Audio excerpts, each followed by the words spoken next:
Hello મિત્રો, રામ રામ સીતારામ, જય માતાજી. તો જો અત્યારે વાગ્યા સવારના 9 વાગ્યા ને અમે આવ્યા હતા ખેતરમાં. જો કે આજે આવ્યા છીએ ઘઉં જોવા માટે. જો અમારી પાછળ અમારા ઘઉં, જો કે આજે પાયા લગભગ અઠવાડિયું થયું, એટલે છેલ્લું પણ પાવાનું હતું એ પહી દીધું કમ્પ્લેટ, અને કમ્પ્લેટ પૂંખ પડી ગયો. જો આમાં લગભગ 15-20-25 દિવસ કમ્પ્લેટ ઊભા રહ્યા ઘઉં, અને પછી સીધા વાઢવા આવી જઈ.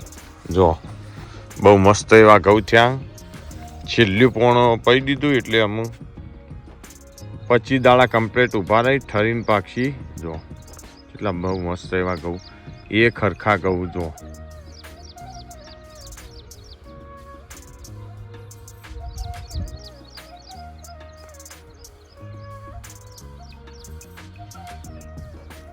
આ ખેતરમાં થોડા પાહન હતા. જો કે અરે થોડા 15 દિવસ લેટ વાયા હતા. બીજા ખેતરમાં પણ જઈએ, 2 ખેતરમાં ઘઉં અમારા એ હાડ અને અરે પાહન. પણ બેસ્ટ તમારે રોટલી જોવો ને ઘઉંની તો 400 ઘઉં, તેલ ઓછું હોય અને રોટલી બહુ બેસ્ટ એવી થાય તો 400 ઘઉં બહુ બેસ્ટ આવે રોટલી ખાવા માટે.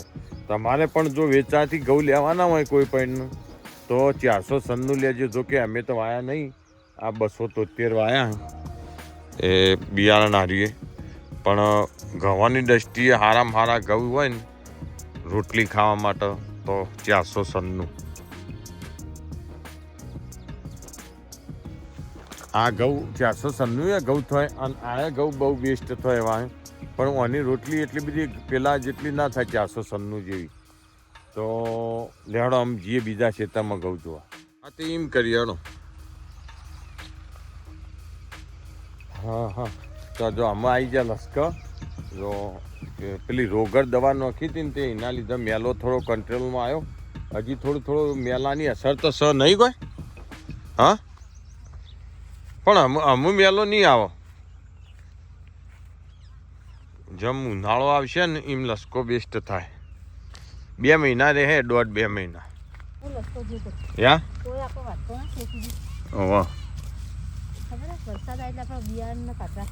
ઓહ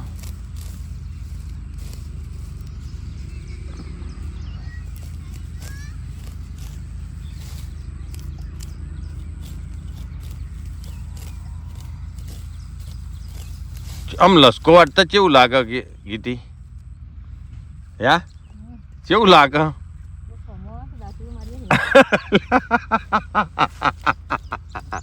હોમો આવ દાંતેડું એમ નહીં. આ લસકો વાટતા ઘણો નળક ચડતો હોય એમ કેવું. હા અલ્યા ભેંસો આપણને દૂધ આલતી હોય ને. લ્યો પેલા લસકામાં વધારે મેલો હતો, આમાં ઓછું. ના આ પાળિયામાં હોય અહીંયા જોયા આમાં. જો આમાં નહીં, પણ એટલો બધો જે પહેલા હતો ને એવો બધો નહીં, ઓછો થઈ ગયો ગણ ખરું. હજી આટલો વાટ આર્યો વાટ વાટી લે ને એટલે પછી ચોખ્ખો થઈ જાય બહુ મસ્ત એવો. નહીં થાય? હા ના વિદાય હજી તો આચીયો મહિનો આર્યો. હજી તો આર્યો ફાગણ, પછી ચૈતર અને વૈશાખ મહિનામાં આસો થાય લસકો. હજી 2 મહિના તો ગમે તેમ ધોઈશમાં કાલો દાંતેડો કકડાઈને નાખો એટલે આમ ફટ ફટ ફટ ઉસકાઈ નાખો. હે વેલ તો અમુક બિયારણમાં હોય ને. લે હું પીને જતો આવતા પછી ભરવો નહીં. રાતી ઘેર ઊંઝા હોય ને આખી રાત એટલે એમ થાય કે કઈ શેતમ જઈએ તાણે ઠેકવાનું જ પડે. શેતમ આવીએ ને તાણે શરીર જ હોત રહે. શું કહેવું ગીતી તમારું? હે રોમાપી બાપા. જો કોથળેશ ભર્યા અમારા, કેવા ઊભા કર્યા. જો કેવા ઊભા રહ્યા ખેતરમાં મસ્ત. મેં બધો લસકો ભરી કાઢ્યો. એક બાજુ પાણી વાળવા જવું એરંડોમાં, આટલું પણ છેલ્લું પૈ કાઢી દે. પછી હોળી આવે એટલે હોળી રમવા થાય કે શું કહેવું? યા ચમ બોલતો નહીં? જેમ હોળી ના રમાય હા આપણે ખેતમ ભેંસો હોય એ ભેંસોનું કરવાનું મૂતરને સોન ને મોરી મૂતરનું સોન તાન બીજું મોરી નહીં હોય ના હોળી રંગોનો તહેવાર મૂતરનો તહેવાર ગોમડામાં તો આપણે એવી જ હોય ગામડામાં બરોબર પણ ભાઈ તમે ગમે તે કહો એ મોરી આપણે ભૈલું કરો ડોમા વાંખે હું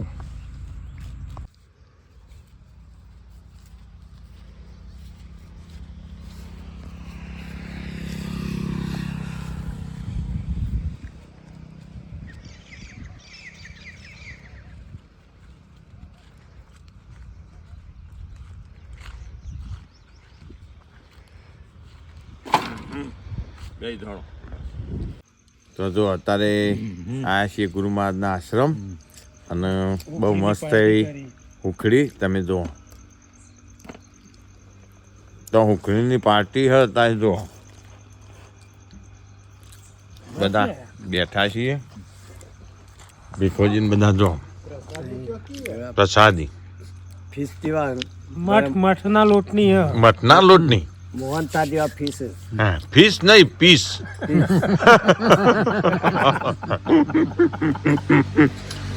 ફીસ તો જો આવું ખબર બોરું બોધવાના આવું પૂરી આવે આપણે માં પીત તો ના આપણો ફીસ જો આઈ રહ્યા મોય ના લેવ ગાડિયાલું હું બે ભાઈ હોય બે પીસ નહીં નહીં વાતા ખોલો ને ખોલો ખોલ કાઢ્યા જો હજુ ખોલો કાઢ્યા છે હેડો ના લાવ દાતે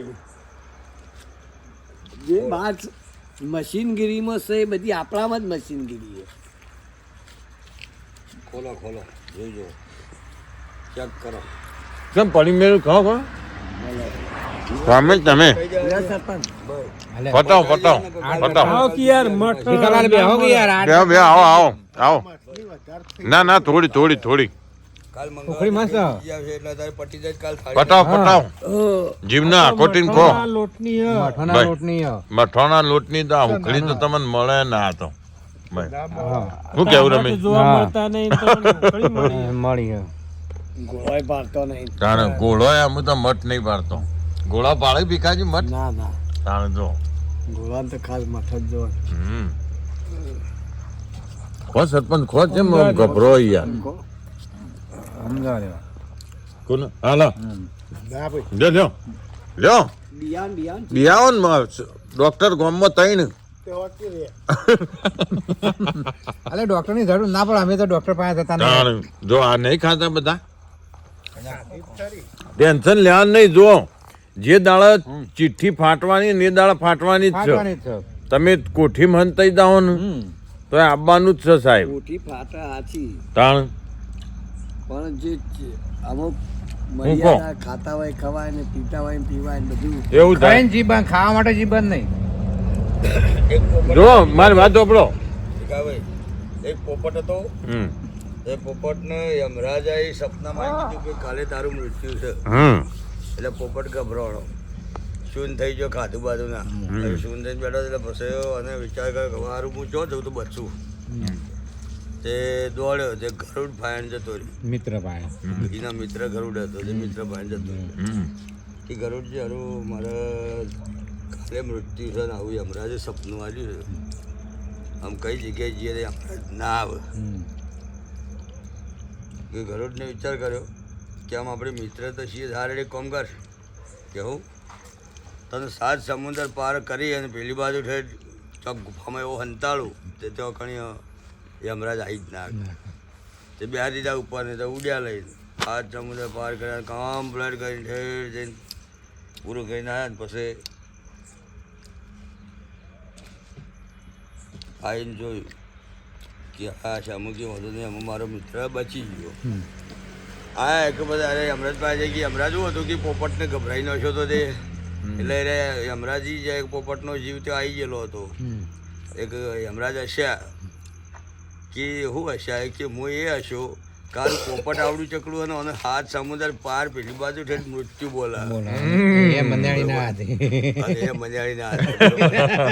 આજે ગુફામાં હંતાળી ના હતી મન્યાળી વાટ જોઈ બોલો પણ છેલ્લે આવ્યું તો ખરું કે ના આવ્યું મન્યાળી પકડી મન્યાળી પટાયા પછી પટાઈ જીવ હાથમાં આવ્યો એટલે પછી ગરુડને કીધું યમરાજે કમુ એમાં હતો તો કાર્ય મારે પોપટ સૌ હોય હાથ સમુદ્ર ખાને પાર કરશે ને એટલે જહાનનું મૃત્યુ મને થાય. ના ઈકણ મૃત્યુ થયું એનું ઈકણ.